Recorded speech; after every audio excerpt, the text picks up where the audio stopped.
The Iron Jungle podcast is raw, it's real, it has zero gimmicks, zero bullshit, and absolutely zero fucks to give. Welcome to the Iron Jungle.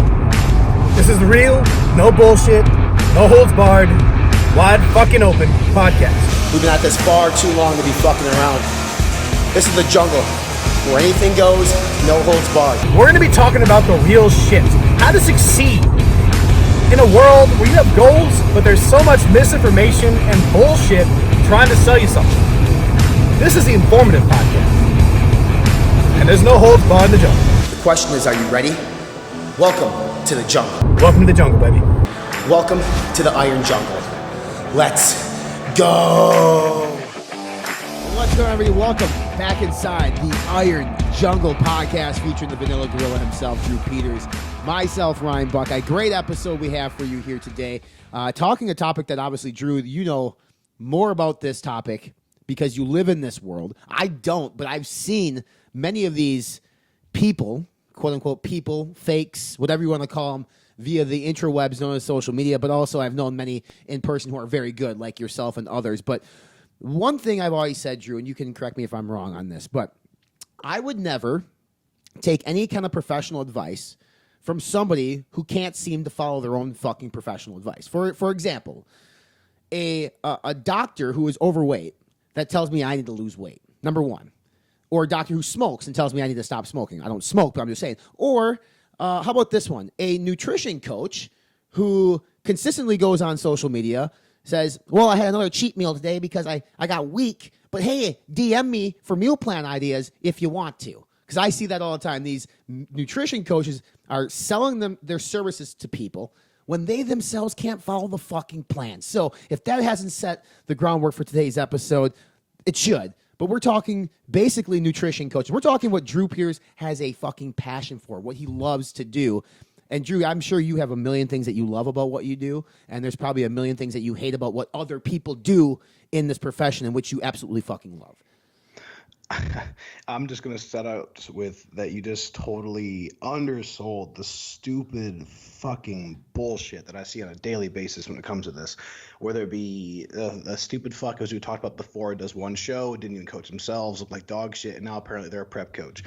Or it's somebody who took a weekend course with no real background on something, and all of a sudden, hey, message me for meal plans, message me for clients. So the point of today's episode is actually an informational one.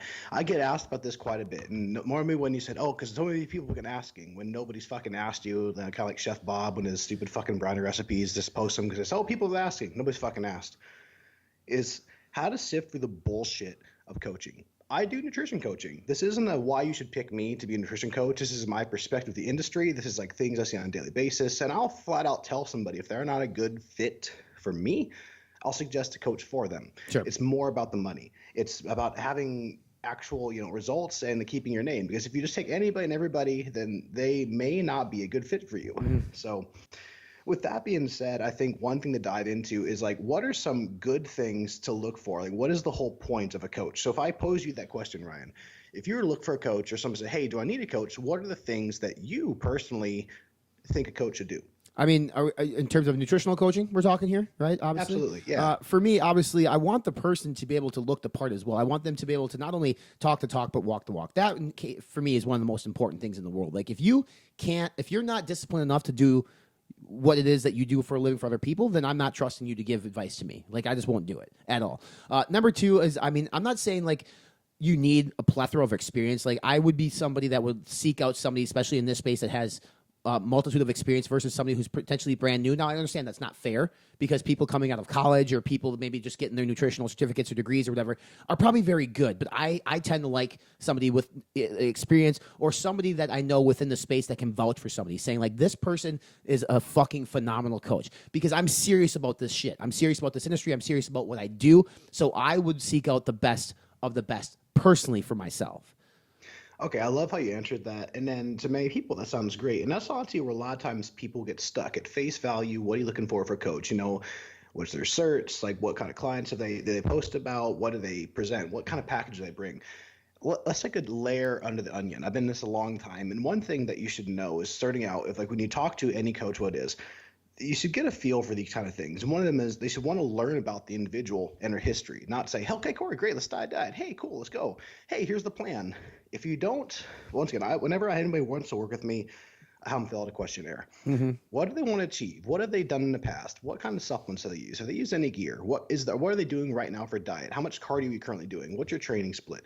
Kind of get a broad picture of exactly what is going on. Right. One, that kind of gives you a starting point, like, okay, wow, they're definitely under eating, or B, they're overtraining, or C, they're been on tons of gear forever, and okay, then just not seeing the effects. So something can be off. So basically, the first thing a coach should do for giving you a plan is learn what the fuck is going on. Yeah. If they've had blood work, even better. It also gives you a chance to see what they've done, what has worked, what hasn't worked, what they responded to, what they're already doing. And the thing is, too, what this does, it teaches you to their needs rather than using a cookie cutter approach for every client.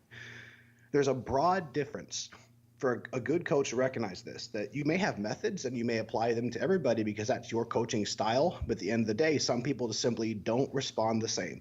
Some people respond at a very high level to high carbs, low fats, moderate protein. Some people respond better to more fats, less carbs. They're super carb sensitive. There's different things. And part two is you have to consider, hey, I'll admit I'm the first person with this. I generally kind of rotate the same kinds of foods. There's a long list of interchangeable things. But if every fucking meal is fist on an ass kick, or whatever, or you think you hear something, here's your soundbite. If a coach ever feeds you anything information-wise and it sounds like bullshit, it probably is. Because, there's a big difference between some shocking things versus like, okay, yeah, that just sounds, what the fuck? You saying the fish thins my skin? Or like whatever X is. And we're going to dive into that on this, probably the kingpin, the episode, the red flags. But those are things to look for. The idea of a coach is to teach you about your body, to learn about your body, then teach you what they find out so you can go that. The mentality shouldn't be basically a captive mentality. They shouldn't have you rely on the coach, because I'll tell you one thing, I'll talk about this after competing. People compete, they prep, and then like, okay, I'm done with my coach after the show. They have no idea how to fucking eat. They didn't learn anything about nutrition. They didn't learn anything about their body. They should be able to explain the why in a diet. And last but not least, when I'm kind of moving on here, is that a coach should be available within reason. I mean, a big part too, if I tell anybody, you're not paying just for a meal plan, you're paying for services. If you have a question about why something is, they should be able to explain it. You have common sense. Don't blow up if they don't ask you, can I chew gum or not? And then, I don't know, like 5 minutes later, you haven't got a reply. Be reasonable. People have lives too. But at the same time, if they avoid the questions you're asking or don't answer why, or just say, oh, just because, that's not a good thing. Yeah. You make a good point, Drew, in terms of the questionnaire in general. I mean, like, if you're going to approach a nutrition coach and you pay for their services, they better be fucking sending you a questionnaire, or at least having a one-on-one interview with you. Because I was having this conversation the other day as I get ready to go on my own prep for stuff. It's like, why would I write in your plan a type of food that you just fucking hate? You're not going to stick to that plan if you don't like that food. Or to your point, like, if you don't respond well to a high-carb diet, why would I write that for you? It wouldn't make any sense to me. But there are coaches out there that will take your money and then just give you a plan without asking you the detailed questions.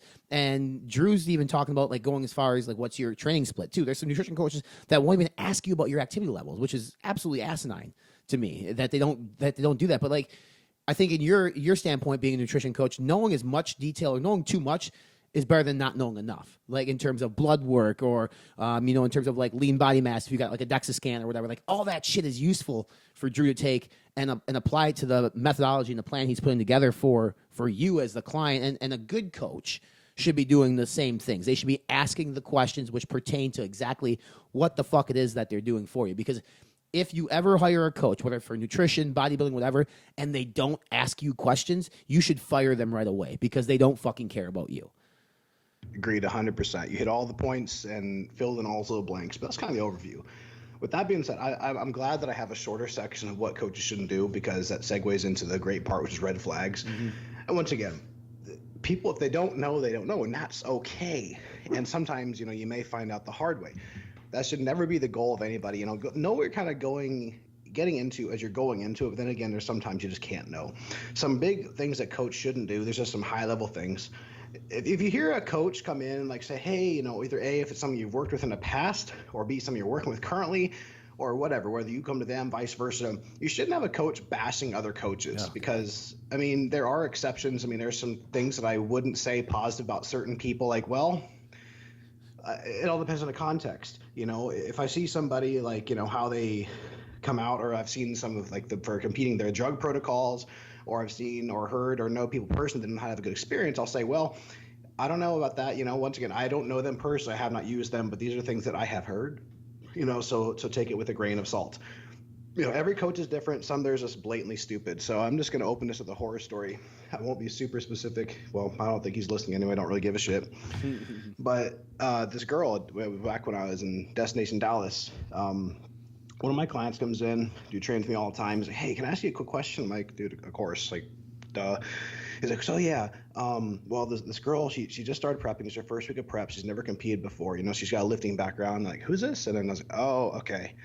So yeah, basically her coach on the first week has put her on keto.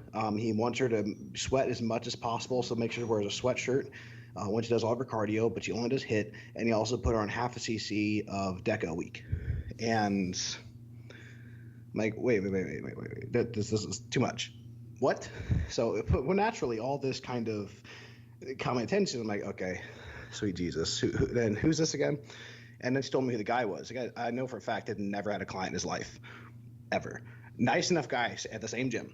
Okay. Then I put two and two together. I'm like, okay, well, tell her if she has any questions or anything. No, I say, I'm not going to poach clients. That's not my place. But if she has questions, needs help, just tell her to hit me up. Within a week later, she collapses in the squat rack because basically the muscles in her neck had basically constricted to the point where she couldn't breathe because she was having a bunch of things out of check. So sodium and electrolyte balance is hugely out of place. Going into a strict keto diet. I don't think the supplements or quote unquote DECA had done anything effective as of yet, but all these things or so much at once that are unnecessary, especially and they're not applied correctly. And let's be real. When you coach somebody, you're taking their fucking health into your hands. So I'm starting with that horror story to kind of go with things that you shouldn't do. So, but bashing coaches is one thing. Another thing too is don't be that dickhead. It's like, hey, you know, this is the worst thing ever. I fucking hate it. I'm gonna call people out and give a fuck. After a show, you know, a competitor, they'd come off stage and they'd say they didn't win, or they thought they should have won, or like they were close, or they didn't look how they like to look, like for whatever reason. No coach is gonna be perfect. But if a coach says, hey, you know, man, you look great, you know, well, yeah, my guys did pretty well today. And it kind of segues into, hey, you know, I can make you look better than your coach did. It's just you kind of come in at that weak time, makes you question things when they probably damn well couldn't have done anything better because, you know, who knows? It could have been the fault of the coach. It could have been something your body did as a curveball. But at the end of the day, if one of those dickheads just goes out of their way and tries to poach people, you're a prick, you know, just don't go around poaching clients. Trust me, if the client's not happy, they'll probably seek you out if you're a good coach. Mm-hmm. Okay. Let me go back to one thing you said here in terms of bashing other coaches. This is your responsibility as a coach who's let's say tenured, or you've done enough to a point where you have a good name in the business, but you see the trash out there. I mean, is it your responsibility to stand up for especially the unknown, the people who are maybe going down this path for the first time in their life, trying to get a nutrition coach, and these trashy ass coaches are getting enough clients? Like, do you have responsibility to the generalized population who actually want to become better in health and fitness to stand up and not necessarily bash, but like help educate? I mean, which then could lead into potentially bashing, but like you damn well know there's plenty of coaches out there who are not adequate in terms of their experience or skill set to be providing the meal plans or nutrition plans, just like the guy you just talked about who had that girl go on DECA and hitting all this shit. Like, you know, these coaches exist. So like, what's your responsibility as an established coach to try to prevent that? In all honesty, there's not a lot you can do. I mean, if I'm not gonna go out of my way to say, hey, what do they have you doing? You know, like sometimes if I know something's up, or I know like somebody said, hey, they either A, aren't looking any different over the course of a week, so they're at my gym, or B, they like something just seems off, or if they kind of like, oh man, he just kind of, I don't know, just have a sense for it. I can go out of my way like, hey, is your coach fucking up? You know, you let them talk to you, see what's going on. It's like, well, okay, that's interesting. Okay, all right. Well, you mean your coach doesn't change your diet in 5 weeks? Okay. So another example, same thing. Got in my gym, saw him, and then I moved gyms. Then he ended up at the other one over the course of 7 weeks later. See him, hey, where didn't you have a show soon? He's like, well, I ended up not competing. I'm like, oh. But when I met him that first time, I asked him, oh, how's your diet? Told me his coach was. I'm like, well, okay. He told me he hadn't changed his supplement protocol since the start of prep. He was 12 weeks in. He hadn't had a diet adjustment in 7 weeks. he hadn't had a cardio change in 5 weeks. And then come to find out, this guy, lo and behold, ends up switching over and becoming my client. And hey, okay, boom, let's start fresh. Let's start Saturday, pick a show down the road, let's get you fixed. So I'm checking pics, and I'm like, you're competing classic physique, right? He's like, yeah. I'm like, okay, well, I need to see your legs. Was your coach not looking at your legs and checking pictures? Apparently his coach wasn't having him take full body pictures of his legs. He competes in classic physique. I'm like, you don't think that fucking matters? But I'm like, how does this happen? And the guy's, oh, that's a good point. He just didn't know, so you can't always avoid it. Sometimes you just kind of have to find it. You fight the good fight. And if you see something fucking retarded or stupid ass on, say, whether it be Facebook, Instagram, that it, like, call out bullshit. Like, dude, what the hell? Like, what? But at the same time, I don't have enough time in the day to respond to all the stupid shit I see. Right. Sometimes I'll respond, sometimes I won't. Sometimes I'll be, okay, whatever. But then same time, I'm at this point, a lot of times people, if they see something like that, especially in our group, will kind of tag me and reach out like, could you or Ryan explain this or kind of like, organize what's going on here? Yeah. I mean, that's a good point. Because, I mean, for me, it's like I feel like I have a responsibility to some people to, like, educate them, at least on the sports nutrition side of things. But, like, when it comes to coaches, I don't deal with enough of them, to know who's good, who's bad. But you obviously, I mean, a story that we had on a previous podcast was like a transformation, right? Like, they lost whatever the fuck it was. It was an astronomical amount of weight that they lost, apparently naturally, not taking any sort of gear, that we called out here on the podcast. Those are things that you have to call out, which, so we can talk about, we're going to talk about red flags here in a little bit. And a lot of this stuff that we're going to talk about in terms of red flags happen via social media. But, like, before we get there too, there's obviously, we were talking about, like, what coaches shouldn't do. You said poach clients. I get that. You shouldn't poach clients, like, in almost any profession, really. You just don't do it. I mean, the only I guess, fucking industry you can do that is, like, in C-suites, when you have, like, these big executive firms going and poaching people from other things. But, like, I would think as a coach, one of the biggest assets you could have is to have a fucking open mind, being open-minded to different ideas. So have you come across closed-minded coaches before? Absolutely. I mean, there are certain coaches out there say, oh, it's my way or the highway. And let me disclaim that a little bit. Certain times there's a fucking rhyme and reason for that. Like, I'm an open person. Like, hey, can I try this? I'm like, sure, you're fine. Like, if somebody's doing, like, general fat loss or weight loss, within reason, you explain and say, okay, hey, this is my preferred way of doing it. This is why. I don't see an issue with this. We can try it, but if it doesn't work, just know we're going to switch it. At the same time, it's like, you have to only eat asparagus. You have to only have chicken. You have to eat this. Like, say, example, when I write meal plans, I'll kind of rotate food, say, hey, these are the combinations I want. I'm more concerned with hitting that, like, protein and fats or carbohydrates and proteins within that meal, keeping those macros on point. And sometimes there's rhyme and reason, like, okay, I have this meal, like, say, pre-bed, wild-caught salmon along with spinach and, say, like, carrot grass with butter. I like that fat combination, keep it in the leafy greens. There's a rhyme and reason for that versus, hey, can I swap out for top sirloin steak? I'm like, well, you can, but, like, I kind of want those omega-3s in there, you know? So there is some flexibility, but then sometimes it's for a specific purpose. And sometimes too, like, hey man, do you mind if I have 2 bananas instead of a cup of oatmeal? I'm like, yeah, I want them lower glycemic. I want in that point. Once again, that's a whole new episode in terms of glycemic, but at that time, those carbs are in that source for a very specific reason. So it's a balance, man. That's the main thing. It is a balance, and this beautifully sets up the highlight episode. The red flags. Mm-hmm. And I'll preface this, the best fucking part of this part is that this is all shit that you've probably seen at some point or another within the last year. It's going to be fucking real. It's going to hurt people's feelings. We're going to some messages. I don't give a fuck. We're calling them out. Drew, let me ask you, let me tell you something right now. I have 2 fucking spots open right now. I have 2 spots open my client list, Drew, and you need to get them today because they're going to be gone. They are going to be gone within 35 seconds of me posting this Instagram story. 2 spots open. First come, first serve. Come and get it, Drew. What do you think about that? I think that's number one on the things that bugs the shit on me. I have a certain algorithm of Instagram. You always see that same motherfucker, whether it be a coach or a trainer, whatever. Only 2 spots remaining. Only 1 spot remaining. And it happens every week. I'm like, are you really losing 2 clients every single week? If that's true, then, okay, you suck at client retention. Yeah. Or B, apparently you have hundreds of clients where, you lose a couple naturally because, organic growth and decay.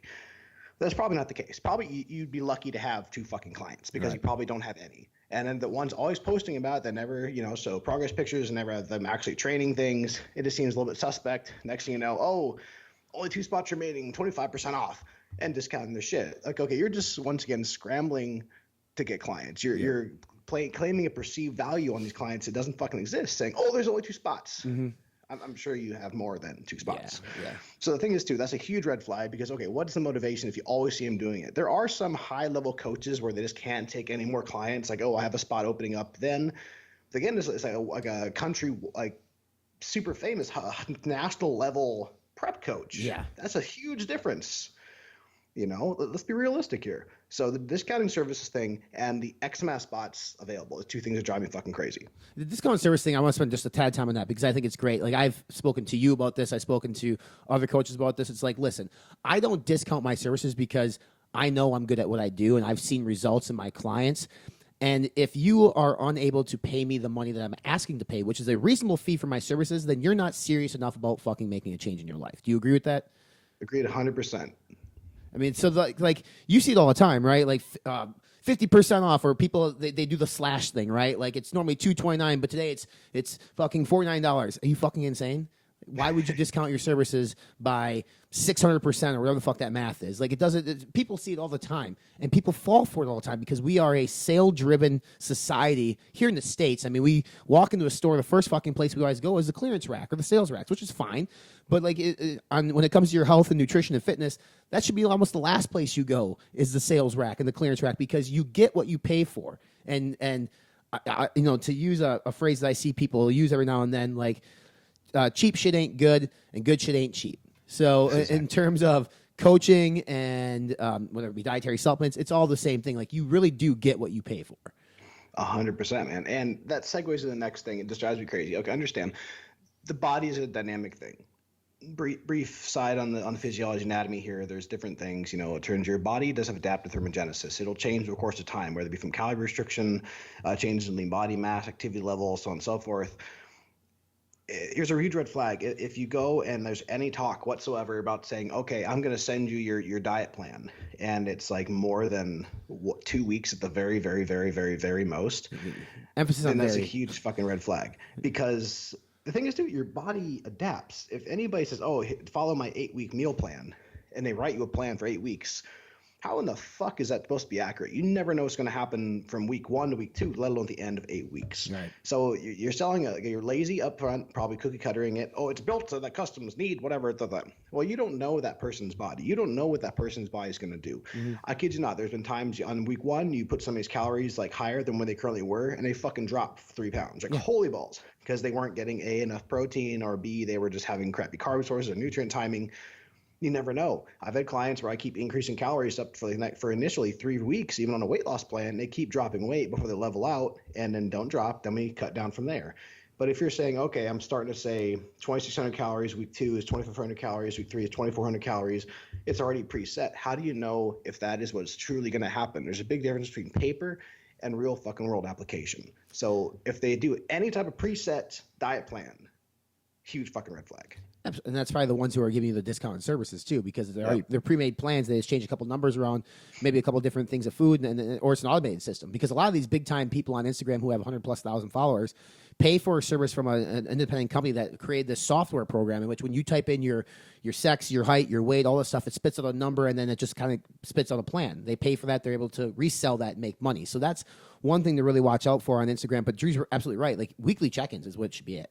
I mean, you and people who are stepping on the scale every single day, knock it off. Like, once a week, do your check-in, send your progress pictures in, and your coach is going to most likely make some sort of adjustment. And maybe they'll keep you the same if things have been working. But like, if you're going to drop 3 pounds 1 week, well, now your weight's different. Your calories may change to the week after. So the weekly check-in, Drew mentioned, at most 2 weeks. I would even say at most 2 weeks sometimes is a red flag for me. Like, it should be fucking weekly. And that's the reality of the situation. If they don't have enough time to do a weekly check-in with you, then they don't really care that much about what's going on. I mean, like, 2 weeks is not awful, but like, look for that weekly check-in. Really look for that person who's going to spend the time with you every week. I know Drew sits down with your clients, like, on a week, you probably go through them on weekends because you obviously work a 9 to 5. Yep. You work a real job. So your weekends are spent going through your client list, looking at progress photos, looking at what they did for that week and making adjustments. And it's not easy. It's time consuming. You're probably spending anywhere from 30 to 45 minutes per client making adjustments. And if you have a client list of, say, 20, 30, 40 people, that's an entire fucking weekend. Yep, that's my entire Saturday. Basically, I get a sleep in, a touch, but then next thing I know, I start having meal plans roll in, and that's my day. Take a break in between, go train, do a grocery run, whatever. But then, for example, last night I did my last plan at like about 11:30. Chill, watch TV while you're doing it, chill, take your mind, take a break in between, don't rush them. Mm-hmm. But that brings me to the next point too, is like sometimes like if you have somebody that, hey, okay, boom, I lowered your calories and you dropped 1 pound or 1.5, like, okay, everything's working. I don't need a huge change this week. I may swap out foods, but everything in macro wise stays the same. Why are you adding more stimulus to an upset in the apple cart when you are losing at that rate? If you stay the same, or say you go up a little bit, okay, we need to trim some calories, or B, we might need to increase some cardio, within reason. So that's one thing just keep in mind. And two, you don't always have to change something to make it look like you're doing something. The key is to explain to your client what you see. It doesn't have to be a huge long thing, and kind of, see what's going on. And for me, I don't do huge long check-ins. I usually ask, hey, touch base with them usually on Wednesday or Thursday. Hey, how's the week been? You been on point? How's cardio? How's digestion been? Always, give feedback. Okay, cool. If there's anything, request-wise or thing, like, oh man, I'm sick of fucking chicken breast. Can I do 99% lean ground turkey? I'm like, absolutely. You mark that in your check-in because you work with your client. You have some flexibility, like, hey, man, I can't just do any more, top round steak. Could I just do chicken with it, whatever it may be? Or, hey, can I do jasmine rice as sweet potato? Certain things, of course, are things, hey, can I have cheesecake instead of a protein shake? No, use common fucking sense. But I have yet to have a dumb question like that. And I take that back. No question's dumb, but people generally when they no, there's dumb questions, Drew. There's dumb questions. I'll say it. There's dumb fucking questions. There really is. But you're on a good point here in terms of like swapping out foods, and one of the red flags that we kind of talked about too is like the guy or girl is using literally like the same 3-4 foods for every fucking meal plan, not just yours, but for all other 20, 30 clients if they have that, because that's a safe bet. So chicken, rice, broccoli, chicken, rice, broccoli. If that's what they're using all the time, it's just like, and maybe you get like a piece of salmon here and there. Like, I mean, it's just, they should be well versed in different foods out there that can help you reach your macro goals, that it should not be the same fucking meal every single day, because that's what I do, because I'm not a nutrition coach. So I eat chicken, rice, and broccoli every fucking day because I don't spend enough time in that world. I didn't study that world enough to know the differentiations. That's why I go to somebody like Drew and be like, Drew, man, I'm fucking sick of chicken, rice, and broccoli. What can I do? And then we'll sit through it, go through stuff that makes sense, and then find foods that actually work or could potentially work for me in my situation. And that's exactly it. I mean, there is stuff where, it's in there for a reason. I tend to have like, okay, it's a list of like, X amount of say protein sources because like they hit all the points. Like think of it this way: if you're like more fat loss type thing, you don't have as many fats like later in the game. Okay, you're probably looking at chicken breast, like 9% lean ground turkey, right. Top round steak, ahi tuna, shrimp. I fucking hate tilapia, so I don't make people eat that. I mean, some people requested. I'm like, hey, if you like tilapia, by all means, I'll be happy to put that in there. And of course, the other part too, if somebody has in my mind, oh yeah, I have a budget restriction, I can't buy a bunch of shit. They stick with chicken, but they ask for it. Work with what's palatable for your client, because a big part too. I'm pretty rigid with, hey, here's what I'd like you to do, but then again, it has to have some flexibility. Like if a person fucking hates sweet potatoes, they're not going to want to eat sweet potatoes. They're not going to want to follow the fucking plan. You do have to suck it up sometimes. Like, man, I'm hungry. I'm like, well, man, you're fucking 5 weeks out. Embrace the suck. But at the same time, if there's a general weight loss client, there's more flexibility. Same time, like, man, I could have a cheat meal. I'm like, you just fucking had one, like Sunday. I know it's a long week and it's Wednesday. I'm stressed. I'm like, buckle up, cowboy. There's different give and take. The thing I'll go with too, and that's right now we'll have a cheat meal episode, is just everything in context. So especially the same 3 foods all day is kind of the rule of thumb. That's like the red flag we'll go before we don't tie up a whole episode at this point. Moving on, this one drives me crazy too, and this is the Wild West in terms of no valid credentials and or street cred. You mean like the majority of them online? What do you mean? So street cred's not 50,000 followers on Instagram or more? That's not street cred to you? It all depends. I mean, I've seen that be the trend, but then again, it can be tricky too because like no, that's not street. Yeah. That's not street cred. That's fucking just they could have bought those followers. So like we've talked about the social media and the reality of that on I think the first episode of this. But yeah, I mean, you need to have some sort of. I mean, like unless you've done fucking something, and if you're Arnold fucking Schwarzenegger and you're the man and you don't have a nutrition degree or any sort of scientific background, that who gives a fuck? Like Arnold knows what what he needs to do at this point, most likely because he's had great coaches that taught him things that he's learned over the years. But the one thing, Drew, that fucking, oh man, this one irritates me more than anything. It's the extremists. It's the ones who say, like, you need to follow paleo, you need to follow keto, you got to go vegan, bro. Like, to achieve the goals you want, you have to do Whole30. What the fuck? Like, that's all I have to say is, like, what the fuck? Because anybody who tells you that you need to follow a strict, quote-unquote, fat-ass diet, they obviously don't know what the fuck they're talking about. Dude, that's 100%. That's exactly it. If the huge thing is if they're extreme to one camp or the other. I mean, here's the thing: if they're known as a keto coach and Sure. you go for them because you want to do keto, knock yourself the fuck out. But if you're fucking, hey, I'm looking to lose some weight. Okay, so we're gonna start on keto, like just without even fucking asking, like implied that hey, this is what we're gonna do, or okay, we're gonna have you put you on paleo. Like what? Like I didn't ask for that. Like that's extreme, it's boxing in. The same thing goes for. I'm gonna take this a step later here in a little fucking elementary.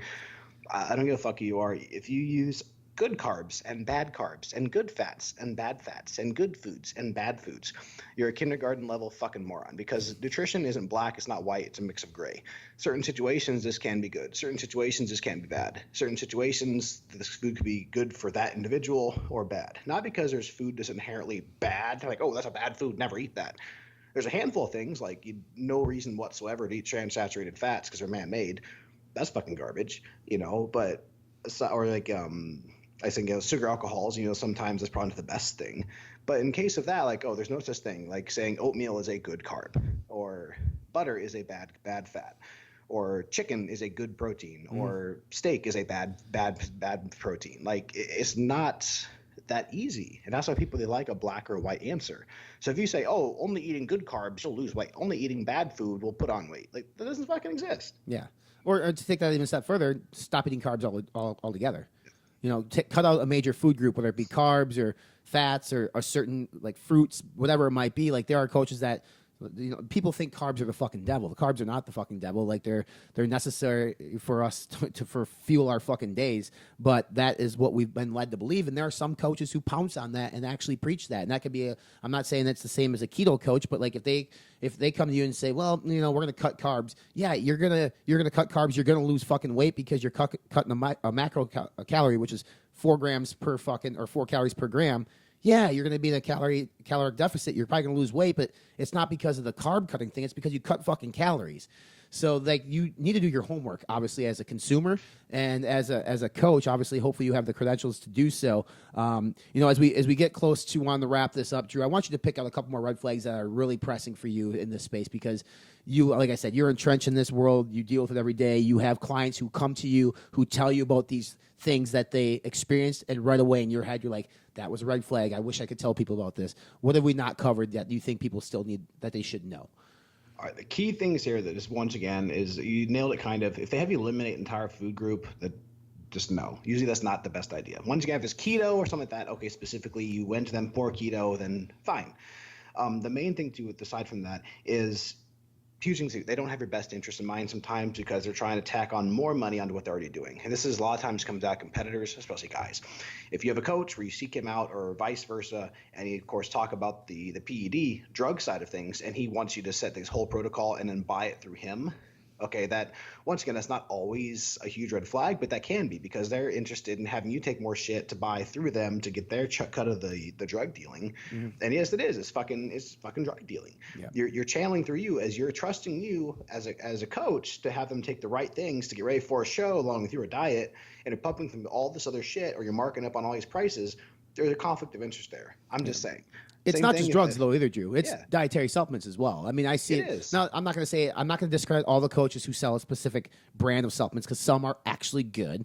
But a lot of people really, I opened the show by saying, talking about these nutrition coaches who don't look the part, and then they're trying to sell you a free shipping code for First Form. And I'll say First Form because a lot of the people are Legion of Boom or Legionnaires or whatever the fuck they call themselves. Nothing against the brand at all, but like when you're trying to take advantage of clients, not only to sell them something that's probably not beneficial in the first place, aka your meal plan, but then you're also trying to upsell them on these fucking supplements that they might not even fucking need. Like, those are huge red flags to me.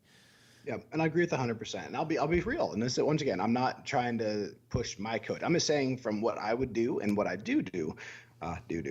There is certain things that I recommend because there are things I personally take myself that anybody should take in general. One of them is a Goods Greens product with especially once again, it's not a sales pitch, but Inspired Greens from Inspired Nutri-Greens. Great product. It helps with gut health overall. I highly encourage a fiber supplement as well.